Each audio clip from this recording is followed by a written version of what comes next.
اللہ الرحمن الرحیم۔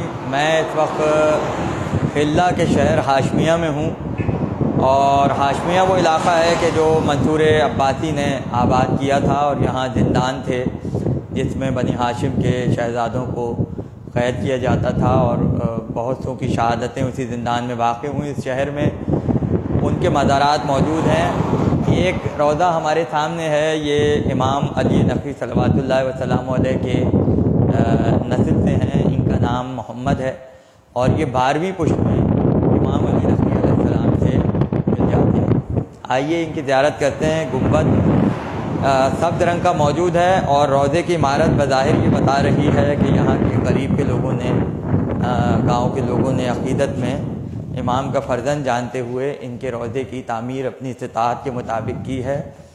Normal tiles جو ہوتی ہیں وہ لگی ہوئی ہیں، جو عموماً گھروں میں استعمال ہوتی ہیں، اور یہ ماربل لگا ہوا ہے۔ یہاں پہ مکمل شجرہ لکھا ہوا ہے، اور شجرے سے یہ پتہ چلتا ہے کہ یہ محمد ابن علی ابن حسین ابن راشد ابن فضل ابن دوید ابن ماجد ابن عبد الرحمن ابن قاسم ابن ادریس ابن جعفر ذکی ابن امام علی نقی علیہ السلام اس طریقے سے تقریباً 12 پشتوں میں متصل ہو جاتے ہیں امام معصوم سے۔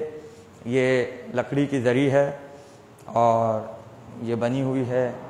یقیناً نقوی سادات کے اجداد میں آپ کا جو ہے تعلق ہے، اور ہمارے مرتضیٰ عابدی صاحب بھی ہمارے ساتھ ہیں جو کراچی کے معروف عزادار ہیں۔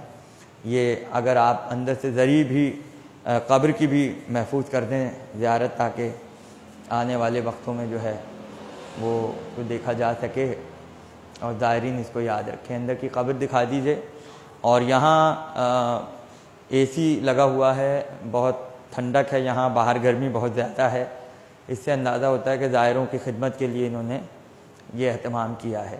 یہ شجرہ انتہائی نفیس بنا ہوا میرے سامنے ہے، جیسا کہ پرانے طریقے تھے شجرے بنانے کے۔ یہ مولا علی سے شروع ہو رہا ہے، اور یہ ہوتے ہوتے امام علی نقی تک آیا، اور یہاں سے جعفر ذکی، جعفر طواب یا کذاب کے لفظ جو ہے استعمال نہیں ہوئے، یہاں بھی ذکی لکھا ہوا ہے۔ اور حضرت جعفر جو تھے انہوں نے امام زمانہ کی حفاظت کے لیے جو ہے وہ مصلحت اختیار کی، لہذا لوگوں نے اس کو نہیں سمجھا، تو جو ہے کذاب اور طواب جیسے لقب آئے ہیں۔ اس پہ ایران میں کام ہو چکا ہے۔ جعفر ذکی، اور پھر یہ ان کی نسل، اور یہ یہاں پہ محمد کعیب ان کا لقب یہاں پہ ہے، کعب کعیب، تو ان کے والد کعب تھے اور ان کا لقب کعیب ہے۔ اور یہ پوری ان کی نسلیں جو یہاں کے اطراف میں بسی ہوئی ہیں ان کے روضے کے، ان کی تفصیلات موجود ہیں۔ اور نیچے جو ہے وہ سید کاظم جو رضوی الماجدی جو ان کی نسل سے ہیں، اور محقق ہیں شجروں کے، علم انصاب کے، انہوں نے دستخط بھی کیا ہوا ہے اور تصدیق اس کی بھی ہوئی ہے کہ یہ مرکز انہی کا ہے اور مستند ہے۔ لہذا اس کو بھی ہم محفوظ کر رہے ہیں، اس مقام کو، اور کبھی اگر اس علاقے میں آئیں تو ضرور زیارت کریں۔ شکریہ۔